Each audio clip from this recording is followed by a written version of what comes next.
പാട്ടിനെ സംബന്ധിച്ചിട്ട് എൻ്റെ മാത്രം കോൺട്രിബ്യൂഷൻ അല്ല, ഈക്വലി ലിറിക് റൈറ്ററിൻ്റെ കോൺട്രിബ്യൂഷൻ കൂടിയാണ്.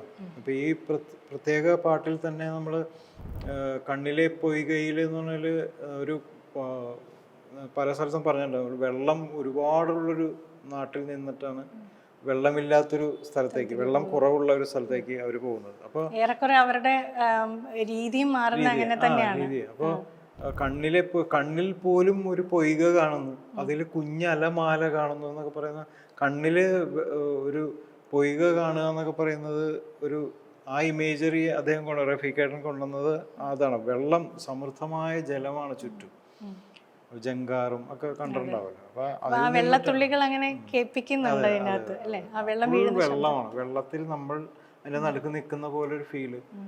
അതിനുശേഷം പിന്നെ വെള്ളമില്ലാത്ത സ്ഥലത്ത് അവരുടെ ജീവിതത്തിലും പ്രതിസന്ധി വരുമ്പോൾ ആയില്യം കാവും മലയും അതിരാണി പുഴയുടെ കടവും എവിടെ പോയതടി എന്നാണ്. പുഴയുടെ കടവോ ഒന്നും കാണാനില്ല, ഞാനൊന്നും കണ്ടില്ലല്ലോ എന്നാണ് പറയുന്നത്.